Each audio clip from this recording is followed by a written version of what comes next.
السلام علیکم.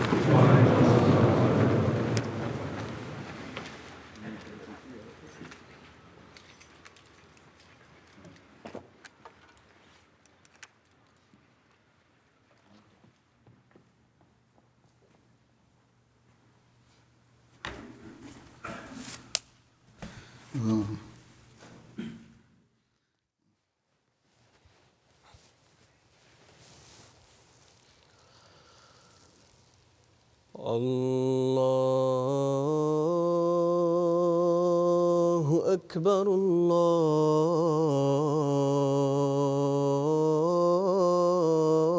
اللہ اکبر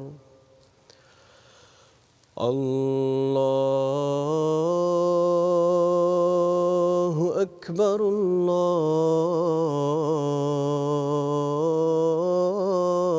اللہ اکبر اشہد ان لا الہ الا اللہ اشہد ان لا الہ الا اللہ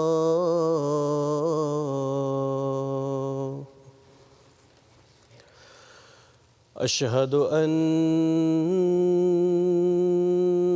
محمد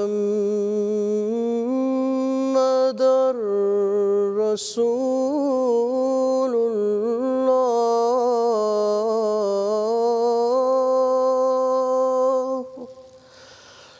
اشہد ان محمد رسول اللہ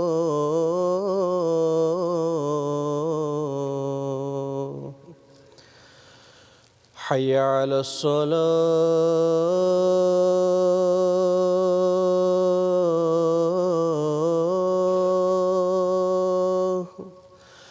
حی علی الصلاة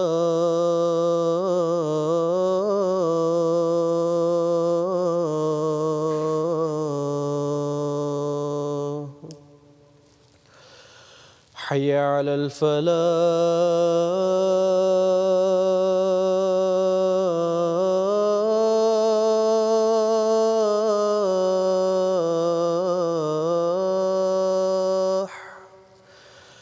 حی علی الفلاح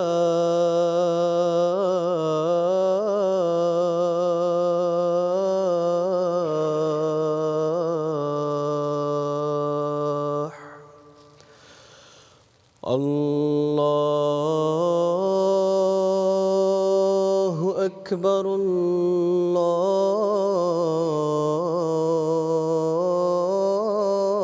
اللہ اکبر لا الہ الا اللہ.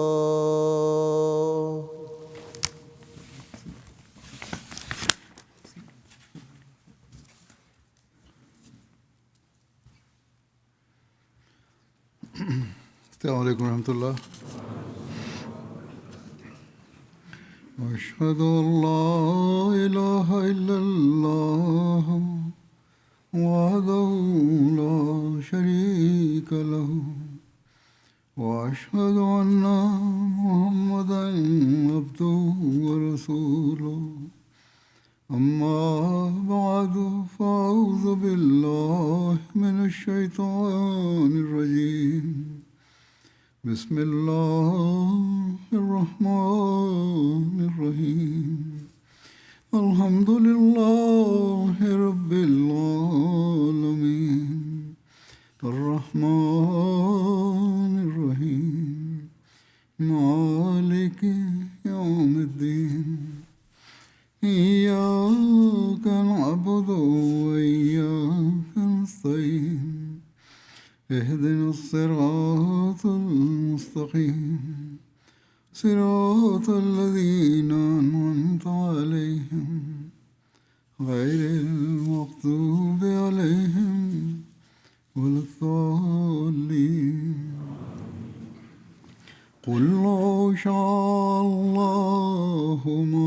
تلاته عليكم ولا أدراكم به فقد لبثت فيكم أمرا من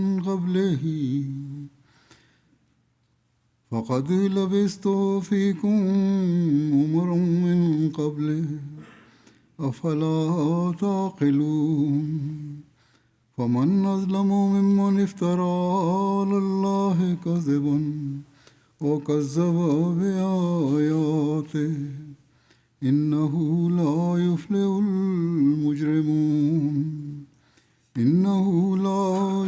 المجرمون.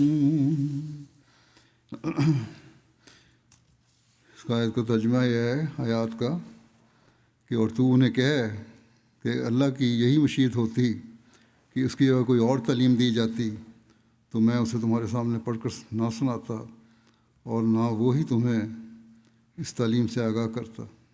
چنانچہ اس سے پہلے میں ایک عرصہ دراز تم پر گزار چکا ہوں، کیا پھر بھی تم عقل سے کام نہیں لیتے؟ پھر تم ہی بتاؤ کہ جو اللہ پر بہتان باندھے یا اس کے نشانات کو جھٹلائے اس سے بڑھ کر کون ظالم ہوگا؟ غرض یہ یقینی بات ہے کہ مجرم لوگ کامیاب نہیں ہوتے. حضرت صلی اللہ علیہ وسلم کی سیرت کے مختلف پہلوؤں کو ذکر ہو رہا ہے. آج آپ کے خلق، صداقت، سچائی، راست بازی کے بارے میں ذکر ہوگا. آپ کی سیرت کے واقعات میں آپ کی سچائی کے واقعات کی اعلیٰ ترین مثالیں ملتی ہیں کہ دشمن بھی آپ کی راست گوئی اور سچائی کے اعلیٰ ترین معیار کا اقرار کیے بغیر نہیں رہ سکتا. آپ کی سچائی کے اس معیار کو ہی اللہ تعالیٰ نے قرآن کریم میں بیان فرمایا ہے، جو میں نے تلاوت کی ہے، اور یہ اعلان آپ سے کروایا کہ ان کو کہو کہ میں نے کبھی کسی بھی صورت میں جھوٹ نہیں بولا، سچائی کا دامن نہیں چھوڑا، اور تم لوگ اس کے گواہ ہو. تو کیا خدا تعالیٰ پر میں جھوٹ بولوں گا؟ میں نیا دین، ایسا دین لے کے آیا ہوں جو خدا کی طرف سے نہیں ہے؟ یہ ہرگز نہیں ہو سکتا. اور اس کے ساتھ ہی آپ نے اپنے ماننے والوں کو بھی یہ تلقین فرمائی کہ اب جو تم میری اتباع میں آئے ہو، میری پیروی کرنے کے لیے عہد کیا ہے، تو سچائی کے اعلیٰ معیار قائم کرو. بس آج ہم سب کو اس حوالے سے اپنے جائزے لینے کی ضرورت ہے کہ یہ سچائی کے اعلیٰ معیار ہی ہیں جو ہماری زندگی کے ہر لمحے میں کامیابی کی ضمانت ہیں اور ہمارے لیے تبلیغ کے راستے کھولنے والے بھی ہیں. رسول اللہ صلی اللہ علیہ وسلم کی پاک زندگی کا تذکرہ کرتے ہوئے حضرت مسلم موعود رضی اللہ عنہ نے ایک جگہ لکھا یا فرمایا خطبے میں کہ ہم رسول کریم صلی اللہ علیہ وسلم کے متعلق دیکھتے ہیں کہ آپ کے دشمنوں نے اقرار کیا کہ آپ صادق اور امین تھے، اور آپ پر انہوں نے کوئی الزام نہ لگایا، بلکہ دشمن نے بھی آپ کی طہارت اور پاکیزگی کی شہادت دی. جہاں دیکھو مکے میں ایک مجلس ہوئی کہ باہر سے جب لوگ مکے میں آئیں گے اور محمد صلی اللہ علیہ وسلم کے متعلق پوچھیں گے تو ان کو کیا جواب دیں گے؟ سارے مل کر ایک جواب بنا لو تاکہ اختلاف نہ ہو. آگے بھی ہم بدنام ہو رہے ہیں کہ ایک کچھ کہتا ہے اور دوسرا کچھ کہتا ہے. اس لیے حج پر جو لوگ آئیں گے انہیں کہنے کے لیے ایک بات کا فیصلہ کر لو.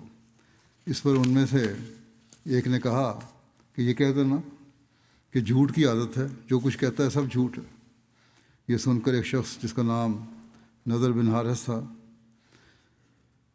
وہ کھڑا ہوا اور اس نے کہا یہ بات نہیں کہنی چاہیے، اگر یہ کہو گے تو کوئی نہیں مانے گا. اور لوگ جواباً کہیں گے کہ محمد صلی اللہ علیہ وسلم نے تم میں جوانی کی عمر بسر کی ہے، اور اس وقت وہ تم سب سے زیادہ نیک عمل سمجھا جاتا تھا، اور سب سے زیادہ سچا سمجھا جاتا تھا، اور سب سے زیادہ زیادہ ایمانت کا پابند تھا، یہاں تک کہ جب اس کی کن پٹیوں میں سفید بال آ گئے اور وہ تمہارے پاس وہ تعلیم لایا جو وہ لایا ہے، یعنی اسلام کی تعلیم، تو تم کہنے لگ گئے کہ وہ جھوٹا ہے۔ خدا کی قسم ان حالات میں وہ جھوٹا نہیں ہو سکتا۔ چنانچہ اس شخص کے اس جواب پر سب نے اپنی غلطی کو تسلیم کیا اور اس اعتراض کے بجائے اور بات سوچنے لگے۔ کیسی سچی بات تھی جو اس شخص نے پیش کی۔ اگر پہلے کبھی رسول کریم صلی اللہ علیہ وسلم کی طرف انہوں نے جھوٹ منسوب کیا ہوتا تو اب کوئی مان سکتا تھا، لیکن جب پہلے وہ ساری عمر آپ کو صادق کہتے رہے تو پھر یکدم جھوٹ کے الزام کو کون سچا مان سکتا ہے؟ اسی طرح ہرقل نے جب ابو سفیان سے رسول کریم صلی اللہ علیہ وسلم متعلق پوچھا کہ انہوں نے کبھی جھوٹ بولا ہے تو اس نے کہا آج تک تو نہیں بولا، اور کہا کہ آج تک کا لفظ میں نے اس لیے لگایا تاکہ شبہ پڑ سکے کہ شاید آئندہ بولے۔ اسی طرح ایک دفعہ رسول کریم صلی اللہ علیہ وسلم نے پہاڑ پر چڑھ کر لوگوں کو بلایا، پہلے بھی باتوں کا واقعہ بیان کیا میں نے، اور جب وہ اب یہ سچائی کے حوالے سے ہے، جب وہ جمع ہو گئے تو فرمایا کیا اگر میں تمہیں کہوں کہ فلاں وادی میں ایک فوج جمع ہے جو تم پر حملہ کرنے والی ہے تو مان لو گے؟ انہوں نے کہا مان لیں گے، حالانکہ مکے والوں کی بے خبری میں اس قدر فوج اس قدر قریب جمع نہیں ہو سکتی تھی۔ بس ان لوگوں کا اس قسم کی بات بھی جو بظاہر ناممکن الوقوع ہو، یعنی واقعہ ہو ہی نہیں سکتی، ممکن ہی نہیں ہے، آپ کے منہ سے سن کر ماننے کے لیے تیار ہو جانا بتاتا ہے کہ آپ کی صداقت پر ان لوگوں کو اس قدر یقین تھا کہ وہ ناممکن خیال کرتے تھے کہ آپ جھوٹ بول سکیں یا دھوکہ دے سکیں۔ اسی حوالے سے مزید بیان کرتے ہیں کہ حضرت صلی اللہ علیہ وسلم کی کون سی چیز تھی جو مخالفین پر اثر کرتی تھی۔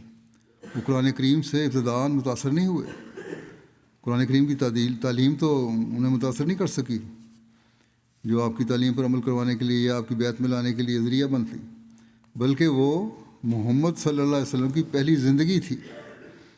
آپ ان میں رہے، آپ کی دیانت، آپ کی راست بازی اور ہمدردی خلائق اور اثار تھا جو ان پر اثر کرتا تھا۔ دعویٰ سے پہلے آپ ان کو شرک سے منع نہیں کرتے تھے کیونکہ حکم خداوندی نہ تھا، لیکن آپ خود مشرک نہ تھے، آپ کے طور طریقے کی خوبی ہی تھی جس کا اثر تھا، اور یہ اثر اندر ہی اندر کھاتا جاتا تھا، یعنی لوگوں کو اثر کر رہا تھا۔ آپ کی نیکی کے جو کیفیت تھی، جو آپ کا اسوہ تھا، وہ لوگوں پہ باہر اثر کر رہا تھا، اور وہ اس کے مقابلے میں آنکھیں نہیں اٹھا سکتے تھے۔ اور جیسا کہ پہلی واقعہ میں نے بیان کیا ہے کہ مکہ میں چڑھ کر آپ نے جب بلایا لوگوں کو، کوئی اگر کہوں کہ سارا لشکر ہے تو تم مان لو گے، حالانکہ یہ ممکن نہیں تھا، لیکن پھر بھی لوگوں نے یہی کہا کہ ہاں ہم مان لیں گے، اور اس لیے کہ وہ جانتے تھے کہ آپ نے کبھی غلط بات نہیں کی، اور یہی کہا کہ ہم نے کبھی تجھ کو جھوٹ بولتے نہیں سنا، اور تو ہمیشہ دیانتدار رہا ہے، ہمیشہ سچ بولتا رہا ہے، اس لیے اس بات کو بھی ہم مان لیں گے۔ اچھا، اس پر آپ نے فرمایا کہ اچھا اگر تو یہ بات ہے تو میں پھر ایک اور سچی بات تمہیں بتاتا ہوں، اور وہ سچی بات یہ ہے کہ خدا ایک ہے اور شرک بری چیز ہے۔ ایک خدا کی عبادت کرو، شرک چھوڑ دو، ورنہ تم پہ عذاب آئے گا۔ اس بات نے ان پر اثر نہیں کیا، آپ کی زندگی نے اثر کیا تھا، آپ کے عمل نے اور آپ کی سچائی نے، آپ کی راست بازی نے، آپ کی نیکی نے ان پر اثر کیا تھا، لیکن یہ دعویٰ جب پیش کیا تو اس نے اثر نہیں کیا، اور انہوں نے انکار کر دیا اس کا۔ بس اصل چیز یہ ہے کہ انسان کا اسوہ ایسا ہونا چاہیے، اس کا عمل ایسا ہونا چاہیے کہ جو لوگوں کو متاثر کر سکے، اور جب یہ ہوگا تو کسی نہ کسی وقت پھر ایسا اللہ تعالیٰ اسباب پیدا کر دیتا ہے کہ جب تبلیغ کے راستے بھی کھل جاتے ہیں اور وہی لوگ جو مخالف ہوتے ہیں وہ پھر اسلام کی آغوش میں بھی آنے لگ جاتے ہیں اور حقیقی اسلام کو جاننے بھی لگ جاتے ہیں۔ حضرت اقدس مسیح موعود علیہ السلام فرماتے ہیں خدا تعالیٰ نے ہمارے سید و مولا نبی آخر الزمان کو جو سید المرتقین تھے انواع و اقسام کی تعداد سے مظفر اور منصور کیا۔ گو اوائل میں حضرت موسیٰ اور حضرت عیسیٰ کی طرح داغ ہجرت آپ کے بھی نصیب ہوا، مگر وہی ہجرت فتح اور نصرت کی مبادی اپنے اندر رکھتی تھی۔ سو اے دوستو، یقیناً سمجھو کہ متقی کبھی برباد نہیں کیا جاتا۔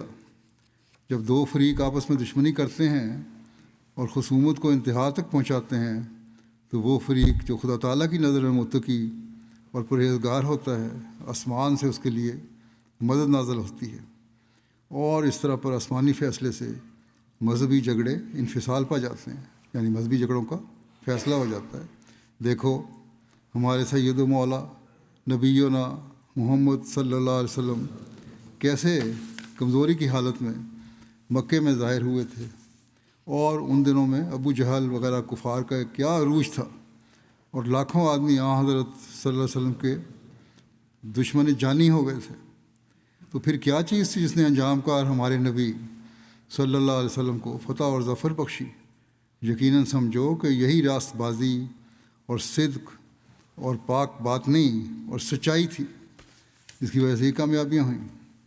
پھر آپ فرماتے ہیں اللہ جل شانہ ہمارے نبی صلی اللہ علیہ وسلم کو مخاطب کر کے فرماتا ہے وَإِنَّكَ لَعَلَىٰ خُلُقٍ عَظِيمٍ، یعنی تو ایک بزرگ خلق پر قائم ہے۔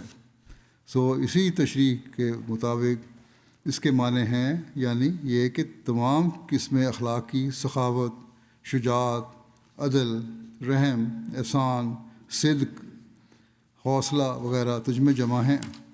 غرض جس قدر انسان کے دل میں قوتیں پائی جاتی ہیں، جیسا کہ ادب، حیا، دیانت، مروت، غیرت، استقامت، عفت، ذہادت، اعتدال، مواسات یعنی ہمدردی، ایسا ہی شجاعت، سخاوت، عفو، صبر، احسان، صدق، وفا وغیرہ، یہ تمام طبی حالتیں عقل اور تدبر کے مشورے سے اپنے اپنے محل اور موقع پر ظاہر کی جائیں گی، تو سب کا نام اخلاق ہوگا۔ بس اخلاق صرف یہ نہیں ہے کہ کسی سے خوش اخلاقی سے مل لیا، اسلام کر لیا، بلکہ حضرت صلی اللہ علیہ وسلم کے اسوے کے مطابق تو ساری جو نیکیاں ہیں اور لوگوں سے جو معاملات ہیں ان میں ان کا اظہار جو ہے وہ اعلیٰ اخلاق ہیں، جس کی طرف توجہ دینے کی ضرورت ہے۔ حضرت صلی اللہ علیہ وسلم سچائی کو دنیا میں پھیلانے کے لیے آئے تھے، اس لیے مختلف موقعوں پر آپ پر ایمان لانے والوں کو بھی آپ نے سچائی پر قائم رہنے کی تلقین فرمائی۔ چنانچہ ایک روایت میں آتا ہے حضرت عبداللہ بن مسعود بیان کرتے ہیں کہ رسول اللہ صلی اللہ علیہ وسلم نے فرمایا تم پر سچ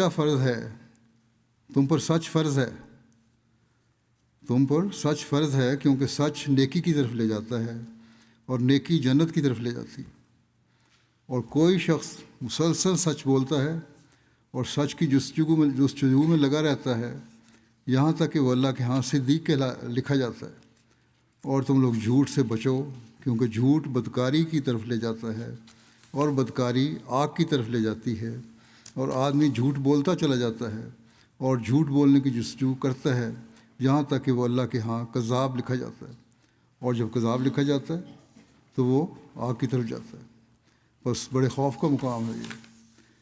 حضرت عبداللہ سے روایت ہے، وہ اسے نبی کریم صلی اللہ علیہ وسلم تک پہنچاتے ہیں کہ آپ صلی اللہ علیہ وسلم نے فرمایا بے شک جھوٹ کسی حال میں درست نہیں، نہ سنجیدگی میں اور نہ مذاق میں۔ لوگ بعض مذاق میں کہتے ہیں جی ہم نے مذاق کیا تھا، جھوٹ بولتا تھا، یہ مذاق میں بھی جائز نہیں ہے۔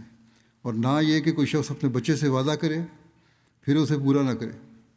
یقیناً سچائی نیکی کی طرف رہنمائی کرتی ہے اور نیکی جنت کی طرف لے جاتی ہے، اور بے شک جھوٹ برائی کی طرف لے جاتا ہے اور برائی آگ یعنی جہنم کی طرف لے جاتی ہے۔ سچے شخص کے بارے میں کہا جاتا ہے کہ اس نے سچ کہا اور نیکی کی اور جھوٹے کے بارے میں کہا جاتا ہے کہ اس نے جھوٹ کہا اور برائی کی۔ علامہ راضی سورہ توبہ کی آیت کی تشریح کرتے ہوئے 119 آیت ہے کہ یا ایھا الذین آمنوا اتقوا اللہ وکونوا مع الصادقین، یا ایھا الذین آمنوا اتقوا اللہ وکونوا مع الصادقین، کہ اے وہ لوگوں جو ایمان لائے ہو، اللہ کا تقوی اختیار کرو اور صادقوں کے ساتھ ہو جاؤ۔ اس کی تشریح میں علامہ راضی کہتے ہیں کہ ایک شخص نبی صلی اللہ علیہ وسلم کے پاس آیا اور کہا یا رسول اللہ صلی اللہ علیہ وسلم، میں ایسا شخص ہوں کہ جو چاہتا ہے کہ اپنی برائیوں سے بچے، لیکن مجھے شراب، زنا، چوری اور جھوٹ بہت پسند ہیں۔ یہ عادتیں ایسی ہیں جو میرے میں بہت زیادہ پائی جاتی ہیں۔ لوگ کہتے ہیں کہ آپ ان چیزوں کو حرام قرار دیتے ہیں، اب میں ایمان تو لے آیا ہوں، لانا چاہتا ہوں، لیکن آپ کہتے ہیں یہ چیزیں حرام ہیں اور مجھ میں بھی بہت زیادہ ہیں، اور مجھے پوری طاقت نہیں کہ ان سب کو چھوڑوں۔ اگر آپ صرف ایک پر قناعت کریں، ایک بات مجھے بتا دیں کہ جس کو میں چھوڑوں، تو میں آپ پر ایمان لے آؤں گا۔ آپ نے فرمایا ٹھیک ہے، پھر جھوٹ چھوڑ دو۔ اس نے یہ کال کر لیا اور مسلمان ہو گیا۔ پھر جب وہ نبی صلی اللہ علیہ وسلم کے پاس سے نکلا تو اس کو شراب پیش کی گئی۔ اس نے کہا کہ اگر میں پیتا ہوں اور پھر رسول اللہ صلی اللہ علیہ وسلم مجھ سے پوچھیں اور میں جھوٹ بولوں تو میں بدعہدی کا مرتکب ہوں گا، اور اگر سچ کہوں تو مجھ پر حد لگائی جائے گی۔ اس پر اس نے اسے چھوڑ دیا۔ پھر زنا پیش کیا گیا، پھر سب کچھ اس کے ذہن میں آیا، اس نے اسے بھی ترک کر دیا، اور اسی طرح چوری کو بھی۔ پھر وہ رسول اللہ صلی اللہ علیہ وسلم کے پاس آیا اور کہا جو آپ نے کیا وہ کیا ہی عمدہ تھا۔ جب آپ نے مجھے جھوٹ سے روکا تو باقی تمام گناہوں کے دروازے میرے لیے بند ہو گئے، اور اس طرح اس نے ہر برائی سے توبہ کر لی۔ حضرت ابوبکر کے قبول اسلام کے بارے میں لکھا ہے، ام المومنین حضرت ام سلمہ بیان کرتی ہیں کہ حضرت ابوبکر صدیق حضور صلی اللہ علیہ وسلم کے گہرے اور مخلص دوست تھے۔ جب آپ مبعوث ہوئے تو قریش کے لوگ حضرت ابوبکر کے پاس آئے اور کہا کہ اے ابوبکر، تمہارا یہ ساتھی دیوانہ ہو گیا، نعوذ باللہ۔ حضرت ابوبکر نے کہا کہ ان کا کیا معاملہ ہے؟ تو انہوں نے کہا لوگوں نے کہ وہ مسجد حرام میں لوگوں کو توحید یعنی خدائے واحد کی طرف بلاتا ہے، اور وہ کہتا ہے کہ وہ نبی ہے۔ حضرت ابوبکر صدیق نے کہا یہ بات انہوں نے کہی ہے؟ لوگوں نے کہا ہاں، اور وہ یہ بات مسجد حرام میں کہہ رہے ہیں۔ چنانچہ حضرت ابوبکر نبی کریم صلی اللہ علیہ وسلم کی طرف گئے اور آپ کے دروازے پر دستک دی، آپ کو باہر بلایا۔ جب آپ ان کے سامنے آئے تو حضرت ابوبکر نے کہا کہ ابو القاسم، مجھے آپ کے متعلق کیا بات پہنچی ہے؟ حضور صلی اللہ علیہ وسلم نے فرمایا اے ابوبکر، تمہیں میرے متعلق کیا بات پہنچی ہے؟ حضرت ابوبکر نے کہا کہ مجھے یہ بات پہنچی ہے کہ آپ اللہ کی توحید کی طرف بلاتے ہیں اور آپ کہتے ہیں کہ آپ اللہ کے رسول ہیں۔ حضور صلی اللہ علیہ وسلم نے فرمایا ہاں اے ابوبکر، یقیناً میرے رب عز و جل نے مجھے بشیر اور نذیر بنایا ہے، اور مجھے ابراہیم کی دعا بنایا ہے، اور مجھے تمام انسانوں کی طرف مبعوث کیا ہے۔ حضرت ابوبکر نے آپ صلی اللہ علیہ وسلم سے کہا اللہ کی قسم، میں نے کبھی آپ کو جھوٹ بولتے نہیں دیکھا۔ آپ یقیناً اپنی امانت کی عظمت، صلہ رحمی اور اچھے افعال کی وجہ سے نبوت کے زیادہ حقدار ہیں۔ اپنا ہاتھ بڑھائیں تاکہ میں آپ کی بیعت کروں۔ تو رسول اللہ صلی اللہ علیہ وسلم نے اپنا ہاتھ بڑھایا اور حضرت ابوبکر نے آپ کی بیعت کی اور آپ کی تصدیق کی اور اقرار کیا کہ آپ جو لے کر آئے ہیں وہ حق ہے۔ بس اللہ کی قسم، حضرت ابوبکر نے کوئی توقف اور تردد نہیں کیا جب رسول اللہ صلی اللہ علیہ وسلم نے آپ کو اسلام کی طرف بلایا۔ حضرت مسیح موعود علیہ السلام فرماتے ہیں اس بارے میں، جب حضرت صلی اللہ علیہ وسلم نے اظہار نبوت فرمایا تو حضرت ابوبکر صدیق رضی اللہ عنہ شام کی طرف گئے ہوئے تھے۔ جب واپس آئے تو ابھی راستے ہی میں تھے کہ ایک شخص نے ان سے ملا اس سے مکہ کے حالات پوچھے اور کہا کہ کوئی تازہ خبر سناؤ۔ یہ قاعدے کی بات ہے کہ جب انسان سفر سے واپس آتا ہے تو اگر کوئی اہل وطن مل جاوے تو اس سے وطن کے حالات پوچھتا ہے۔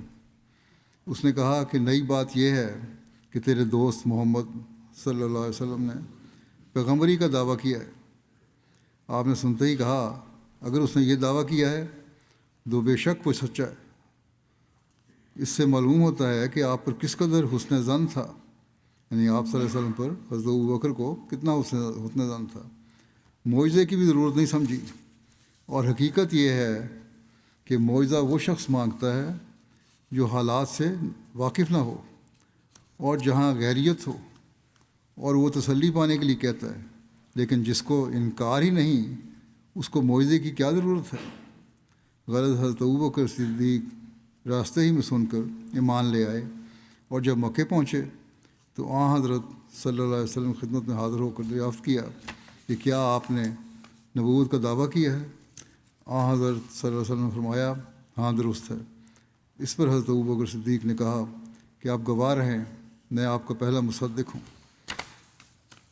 پھر ایک اور دوسری جگہ آپ فرماتے ہیں کہ اس رنگ میں بیان فرمایا آپ نے کہ اس بات کو سمجھنا سعادت ہے، جس نے اول زمانے میں نہیں پایا اس کی کوئی قابلیت اور خوبی نہیں۔ جو شروع میں پیغام سن کے بیعت کر لے، قبول کر لے، وہی قابل انسان ہے، وہی حقیقت میں اس کی صحیح فطرت ہے۔ جو حیل و وجد کرتا ہے اس کی تو کوئی قابلیت نہیں ہے، کوئی خوبی نہیں ہے۔ لیکن جب خدا نے کھول دیا اس وقت تو پتھر اور درخت بھی بولتے ہیں، لیکن جب واضح ہو جائے ساری کچھ، ہر چیز واضح ہو جائے، نشانات ظاہر ہونے لگ جائیں، پھر اگر قبول کر لیا تو پھر تو ہر چیز ہی قبول کرتی ہے۔ زیادہ قابل قدر وہ شخص ہے جو اول قبول کرتا ہے، جیسے حضرت ابوبکر نے قبول کیا۔ آپ نے کوئی معجزہ نہیں مانگا، اور آپ کے منہ سے بھی نہیں سنا تھا کہ ایمان لے آئے، یعنی کوئی دعویٰ بھی نہیں سنا تھا کہ ایمان لے آئے۔ لکھا ہے کہ حضرت ابوبکر تجارت پر گئے ہوئے تھے، یہ سارا واقعہ بیان کیا آپ نے کہ راستہ میں شخص ملا، اس نے اس سے پوچھا، تازہ خبر پوچھی، اس نے بتایا کہ آپ کے دوست نے نبوت کا دعویٰ کیا ہے۔ حضرت ابوبکر صدیق نے سن کے یہ کہا کہ اگر یہ نبوت کا دعویٰ کیا ہے تو سچا ہے۔ اب فرماتے ہیں اب غور سے دیکھو کہ حضرت ابوبکر نے اس وقت کوئی نشان یا معجزہ نہیں مانگا، بلکہ سنتے ہی ایمان لے آئے، اور دعویٰ خود حضرت صلی اللہ علیہ وسلم کے منہ سے بھی نہیں سنا، بلکہ ایک اور شخص کی زبانی سنا اور فوراً تسلیم کر لیا۔ یہ کیسا زبردست ایمان ہے۔ روایت میں ہی حضرت صلی اللہ علیہ وسلم کے نام سے سن کر ایمان ہے کہ حضرت صلی اللہ علیہ وسلم کے نام سے سن کر کس نے جھوٹ کا احتمال نہیں سمجھا۔ یہ روایت سنی کہ آپ نے دعویٰ کیا ہے تو اس پر ایمان لے آئے، کیونکہ پتہ تھا کہ حضرت صلی اللہ علیہ وسلم جھوٹ نہیں بول سکتے۔ دیکھو حضرت ابوبکر رضی اللہ عنہ نے کوئی نشان نہیں مانگا، یہی وجہ تھی کہ آپ کا نام صدیق ہوا، سچائی سے بھرا ہوا۔ صرف منہ دیکھ کر ہی پہچان لیا کہ جھوٹا نہیں ہے، اور صادقوں کی شناخت اور ان کو تسلیم کرنا کچھ مشکل امر تو نہیں ہوتا، ان کے نشانات ظاہر ہوتے ہیں۔ خلیفہ مسیح اول اس بارے میں ایک بیان فرماتے ہیں ایک جگہ کہ میں ختیجہ کی شہادت سے چشم پوشی نہیں کر سکتا جو انہوں نے آپ صلی اللہ علیہ وسلم کی ابتدائی دعویٰ نبوت میں دی ہے۔ حضور علیہ السلام نے جب ندائے الہی سنی اور دیکھا کہ تمام دنیا اس بات کی مخالفت کرے گی، جب آپ نے فرمایا ختیجہ مجھے اپنی جان پر خوف بن گیا، تو وہ کہتی ہیں کہ خوش ہو، بس خدا کی قسم کبھی تجھے اللہ ذلیل نہیں کرے گا۔ اس ختیجہ نے کہا لوگ جو مرضی کہتے رہیں، آپ خوش ہو جائیں، اگر یہ بات ہے تو اللہ آپ کو ذلیل نہیں کرے گا۔ تو کیونکہ آپ تو ہمیشہ صلہ رحمی کرتے ہیں اور سچ بولتے ہیں اور دکھ والے کا دکھ برداشت کرتے ہیں اور مفلس کو دیتے ہیں اور مہمان نوازی کرتے ہیں اور بھلے کاموں میں وقتاً فوقتاً مدد کرتے ہیں۔ غور کرو کہ اول فرماتے ہیں غور کرو 55 سالہ بی بی آپ کی ہم شہر ہم قوم جو 15 سال سے آپ کے بیاہ میں ہے کیا گواہی دیتی ہے۔ خدیجہ کی گواہی ایسے وقت میں جب کہ آپ غمگین اور مضطرب تھے غور کے قابل ہے۔ اگر آپ میں یہ صفات نہ ہوتے تو خدیجہ کا بیان اس وقت ہرگز تسلی کا موجب نہ ہوتا۔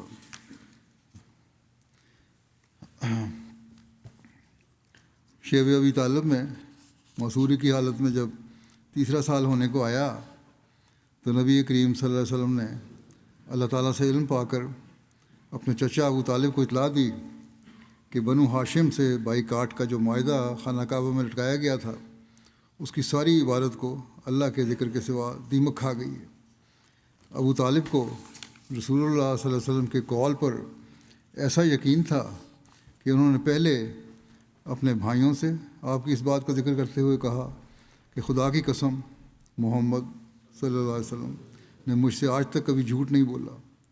چنانچہ وہ ان کے ساتھ سرداران قریش کے پاس گئے اور ان سے کہا کہ میرے بھتیجے نے مجھے یہ بتایا ہے اور اس نے مجھ سے کبھی جھوٹ نہیں بولا کہ اللہ تعالیٰ نے تمہارے معاہدے پر دیمک کو مسلط کر دیا ہے اور وہ اس میں سے سوائے اللہ کے ذکر کے سب کچھ کھا گئی ہے۔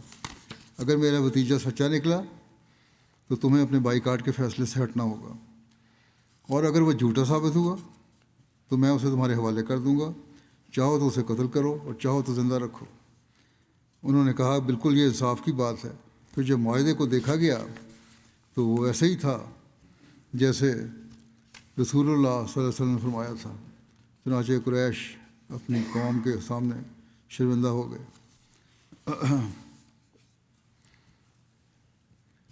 قریش نے ایک دفعہ اپنے ایک سردار عتبہ کو نمائندہ بنا کر رسول کریم صلی اللہ علیہ وسلم کی خدمت میں بھجوایا۔ اس نے کہا کہ آپ ہمارے معبودوں کو کیوں برا بھلا کہتے ہیں اور ہمارے آباء کو کیوں گمراہ قرار دیتے ہیں؟ آپ کی جو بھی خواہش ہے ہم پوری کرتے ہیں، آپ ان باتوں سے باز آ جائیں۔ حضور صلی اللہ علیہ وسلم تحمل اور خاموشی سے ان کی باتیں سنتے رہے۔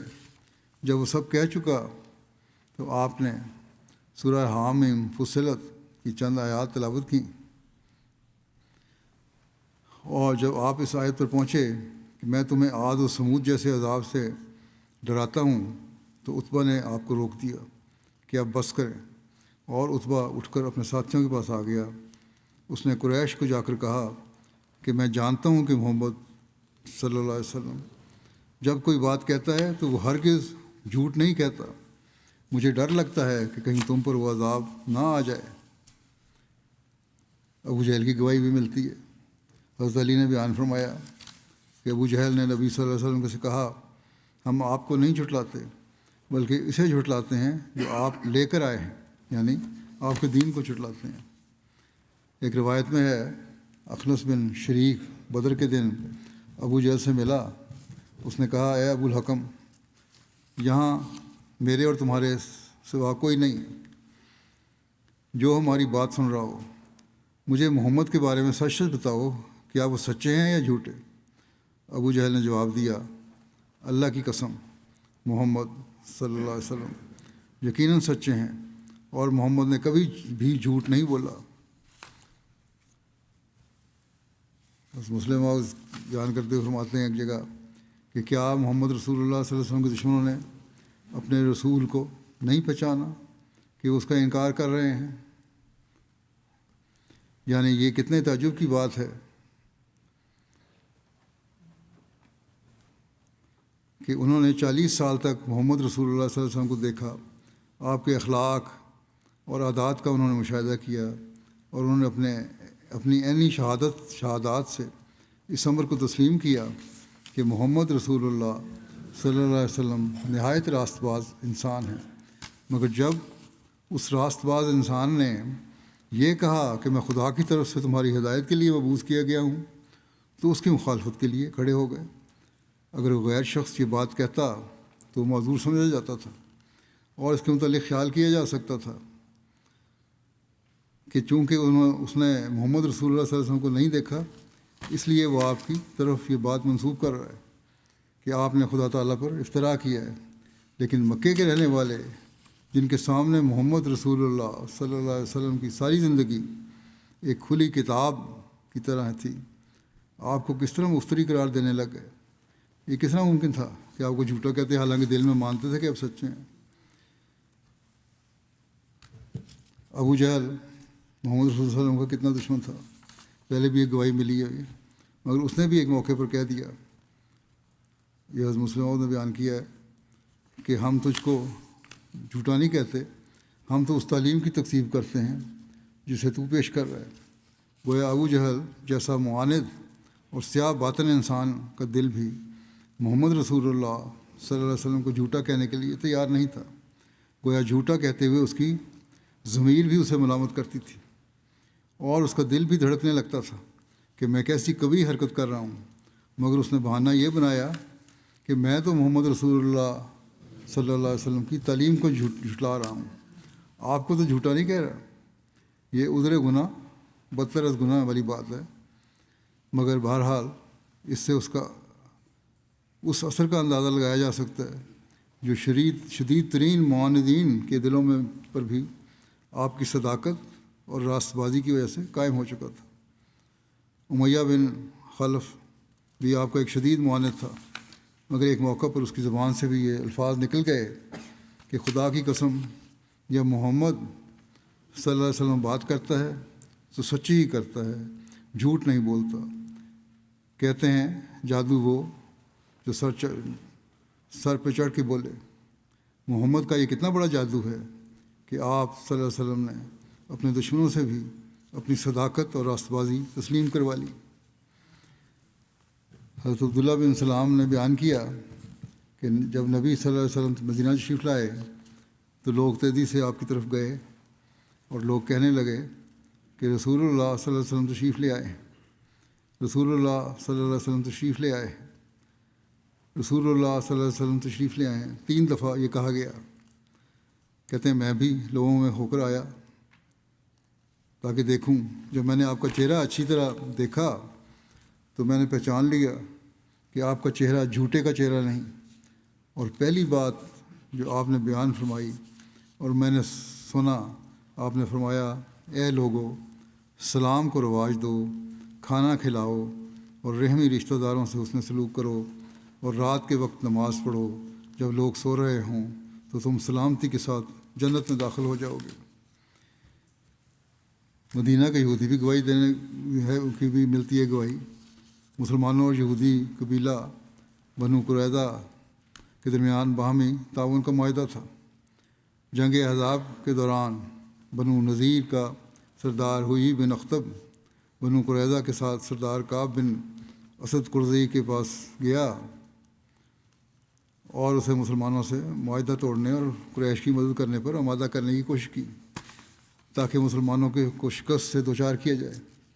اس موقع پر کعب بن اسد جو بنی قریظہ کا سردار اور مسلمانوں کا دشمن تھا، کہہ اٹھا میں نے محمد سے معاہدہ کیا ہوا ہے اور میں ہرگز اس معاہدے کو توڑنے والا نہیں ہوں، اور میں نے آپ سے وفاداری اور صدق کے سوا کچھ نہیں دیکھا۔ اسی طرح ایک روایت ہے، عبید بن عمیر بیان کرتے ہیں، انہوں نے ایک شخص کو حضرت ابن عمر سے یہ کہتے ہوئے سنا کہ کیا آپ نے رسول اللہ صلی اللہ علیہ وسلم کو یہ فرماتے ہوئے نہیں سنا کہ میں مزاح ضرور کرتا ہوں مگر اس میں بھی صرف سچی بات کرتا ہوں؟ انہوں نے جواب دیا ہاں۔ بحث بن حکیم اپنے دادا سے روایت کرتے ہیں کہ انہوں نے رسول اللہ صلی اللہ علیہ وسلم کو فرماتے ہوئے سنا، ہلاکت ہے اس شخص پر جو بات کرتا ہے اور جھوٹ بولتا ہے تاکہ اس کی وجہ سے لوگ ہنس پڑیں، اس کے لیے ہلاکت ہے، اس کے لیے ہلاکت ہے۔ بس ہلکے سے بھی جھوٹ سے آپ نے سختی سے منع فرمایا اور بڑی تنبیہ فرمائی ہے۔ حضرت عبداللہ بن عمر روایت کرتے ہیں کہ میں جو بات پھر رسول کریم صلی اللہ علیہ وسلم سے سنتا اسے لکھ لیتا، میں اسے یاد رکھنا چاہتا تھا۔ پھر مجھے قریش نے روک دیا اور کہا کہ کیا تم ہر چیز لکھ لیتے ہو جو تم سنتے ہو؟ حالانکہ رسول اللہ صلی اللہ علیہ وسلم ایک بشر ہے۔ آپ صلی اللہ علیہ وسلم غصے میں بھی کلام فرماتے ہیں اور خوشی میں بھی۔ چنانچہ میں تحریر کرنے سے رک گیا۔ پھر میں نے اس بات کا ذکر رسول اللہ صلی اللہ علیہ وسلم سے کیا تو آپ نے اپنی انگلی سے اپنے منہ کی طرف اشارہ کیا اور فرمایا تم لکھا کرو۔ بس اشارہ کر کے اپنے منہ کی طرف فرمایا کہ اس ذات کی قسم جس کے ہاتھ میں میری جان ہے، اس سے حق اور سچ کے سوا کچھ نہیں نکلتا، سچائی اور حق ہی نکلے گا اس منہ سے، اس لیے بے شک لکھا کرو۔ بڑی باریکی سے آپ جھوٹ کے خلاف نصیحت کیا کرتے تھے، پہلے بھی ذکر آیا ہے۔ ایک روایت میں آتا ہے تو عبداللہ بن عامر نے بیان کیا کہ ایک روز مجھے میری والدہ نے بلایا اور رسول اللہ صلی اللہ علیہ وسلم اس وقت ہمارے گھر میں تشریف فرما تھے۔ میری والدہ نے کہا ادھر آؤ، میں تمہیں کوئی چیز دوں گی۔ رسول اللہ صلی اللہ علیہ وسلم نے ان سے فرمایا تم نے اسے کیا چیز دینے کا ارادہ کیا ہے؟ انہوں نے عرض کیا کہ میں اسے کھجور دوں گی۔ رسول اللہ صلی اللہ علیہ وسلم نے ان سے فرمایا اگر تم اسے کوئی چیز نہ دیتی تو تم پر ایک جھوٹ لکھا جاتا۔ یہ باریکی ہے۔ حضرت مسلم موت فرماتے ہیں رسول کریم صلی اللہ علیہ وسلم کا ذاتی مقام تو سچ کے متعلق اتنا بالا تھا کہ آپ کی قوم نے آپ کا نام ہی صدیق رکھ دیا تھا۔ آپ اپنی جماعت کو بھی سچائی پر قائم رہنے کی ہمیشہ نصیحت فرماتے تھے۔ اپنا مقام تو تھا لیکن جماعت کو بھی سچائی پر قائم رہنے کی نصیحت فرماتے تھے، اور ایسے اعلیٰ درجہ کے سچ کے مقام پر کھڑا کرنے کی کوشش فرماتے تھے جو ہر قسم کے جھوٹ کے شائبوں سے پاک ہو۔ آپ فرمایا کرتے تھے کہ سچ ہی نیکی کا طرف توجہ دلاتا ہے اور نیکی ہی انسان کو جنت دلاتی ہے، اور سچ کا اصل مقام یہ ہے کہ انسان سچ بولتا چلا جائے یہاں تک کہ خدا کے حضور بھی وہ سچا سمجھا جائے۔ ایک دفعہ رسول کریم صلی اللہ علیہ وسلم کے پاس ایک شخص قید ہو کر آیا جو بہت سے مسلمانوں کے قتل کا موجب ہو چکا تھا۔ حضرت عمر سمجھتے تھے کہ یہ شخص واجب القتل ہے، اور وہ بار بار رسول اللہ صلی اللہ علیہ وسلم کے چہرے کی طرف دیکھتے تھے کہ اگر آپ اشارہ کریں تو اسے قتل کر دیں۔ جب وہ شخص اٹھ کر چلا گیا تو حضرت عمر نے کہا یا رسول اللہ صلی اللہ علیہ وسلم یہ شخص تو واجب القتل تھا۔ آپ نے فرمایا واجب القتل تھا، تم نے اسے قتل کیوں نہ کیا؟ انہوں نے کہا یا رسول اللہ آپ اگر آنکھ سے اشارہ کر دیتے تو میں ایسا کر دیتا۔ آپ نے فرمایا نبی دھوکے باز نہیں ہوتا، یہ کس طرح ہو سکتا ہے کہ میں منہ سے تو اس سے پیار کی باتیں کر رہا ہوتا اور آنکھ سے اسے قتل کرنے کا اشارہ کرتا؟ یہ نہیں ہو سکتا، یہ دھوکہ ہے صحیح، اور میرے سے یہ کبھی نہیں ہو سکتا۔ بس جہاں آپ نے سچائی اور صاحب گوئی کے معیار قائم فرمائے کہ دشمن بھی اعتراف کی بغیر نہ رہ سکے، وہاں آپ نے اپنے ماننے والوں کو بھی سچائی کے اعلیٰ معیار کو حاصل کرنے کی تلقین فرمائی ہے۔ بس آج ہر احمدی کا کام ہے کہ ہم اپنے جائزے لے لیں کہ ہمارے سچائی کے معیار کیا ہیں، اور جو کمزوریاں ہیں انہیں دور کرنا ہے ہم نے۔ اللہ تعالیٰ ہمیں اس کی توفیق عطا فرمائے۔ نماز کے بعد ایک جنازہ غائبی پڑھاؤں گا جو شاہدہ احمد صاحبہ کا ہے۔ مرزا نسیم احمد صاحب کی اہلیہ تھیں، گزشتہ دنوں میں 91 سال کی عمر میں فوت ہوئی ہیں۔ انا للہ و انا الیہ راجعون، مرحومہ موسیہ تھیں۔ حضرت مسیم علیہ السلام کی نواسی حضرت نواب عبداللہ خان صاحب اور صاحبزادی امت الحفیظ بیگم صاحبہ کی بیٹی تھیں۔ ان کے 4 بیٹے تھے۔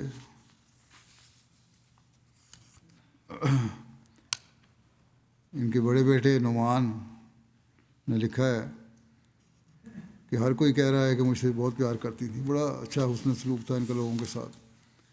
پھر اب گھر کی بات کے بارے میں کہتے ہیں کہ ہر وقت گھر میں لوگ ہوں یہ ان کی خواہش ہوتی تھی، اور مہمان نوازی کا بڑا شوق تھا، بلکہ ان کو افسوس تھا کہ مجھے توفیق ہو تو میں گھر اور بڑا کر لوں تاکہ گھروں میں مہمان آتے رہیں اور ان کے لیے کمرے میسر آ جائیں۔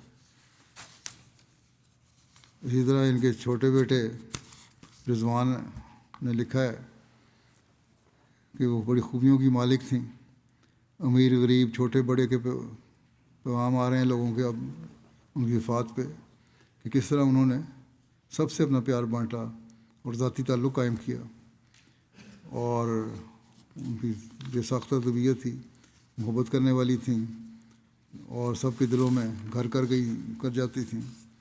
خاص طور پر جو لوگ کسی بھی وجہ سے کسی پریشانی یا مصیبت میں ہوتے تھے ان کا وہ خاص طور پر خیال رکھتی تھیں۔ کمزور کے ساتھ وہ ہمیشہ کھڑی رہی۔ کہتے ہیں ہمیں بھی بچوں کو بھی تلقین کرتی تھیں کہ کمزور کو ہمیشہ ساتھ دو. قوت ارادی اور ہمت بہت تھی. یہ تو میں نے بھی دیکھا ہے ماشاء اللہ, بڑی ہمت اور قوت ارادی والی تھیں. ان کی ہمشیرہ فوزیہ شمیم صاحبہ جو صدر لجنہ بھی رہی ہیں لاہور میں, آج بھی کل بھی ہیں شد, وہ کہتی ہیں کہ اگر چند الفاظ میں بیان کروں تو کہوں گی کہ قربانی, صبر, ہمت اور محبت کا مرکب تھیں. ان کی بہو ہیں وکیل عبد الوکیل, کہتی ہیں کہ ان کا مہمان نوازی کا وصف بہت نمایاں تھا. یہ تو سارے بچوں نے بھی لکھا ہے اور لوگوں نے بھی مجھے لکھا ہے, اور بالکل تکلف سے آری ہوتا تھا مہمان نوازی کا طریق. آخری عمر میں گر گئی تھیں, ان کے کولے میں چوٹ بھی لگ گئی تھی, ویل چیئر پہ چلی گئی تھیں, لیکن نہایت صبر اور شکر سے بیماری کو بھی گزارا اور کبھی ہلکا سا بھی شکوہ نہیں کیا. بڑی کہتی ہیں بڑی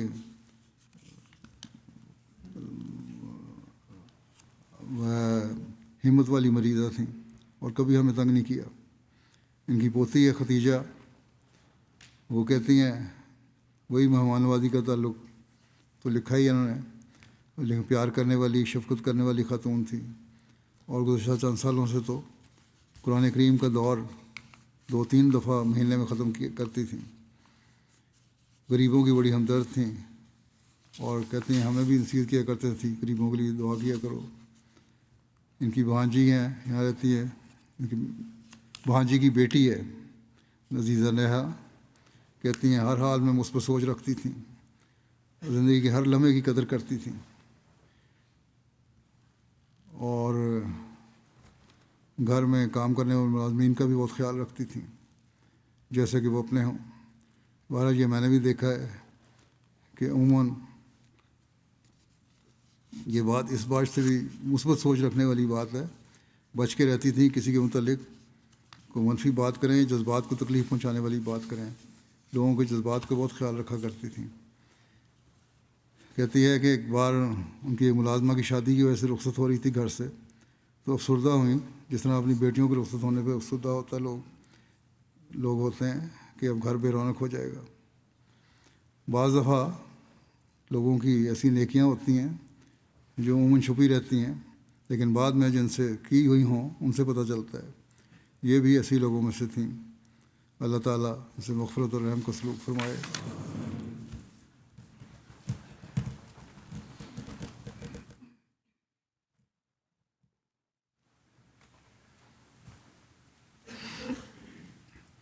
الحمد للہ نحمده ونستعینه ونستغفره ونؤمن به ونتوکل علیہ ونعوذ باللہ من شرور انفسنا ومن سیئات اعمالنا من يهده الله فلا مضل له ومن يضلل فلا هادي له ونشهد أن لا إله إلا الله ونشهد أن محمدا عبده ورسوله.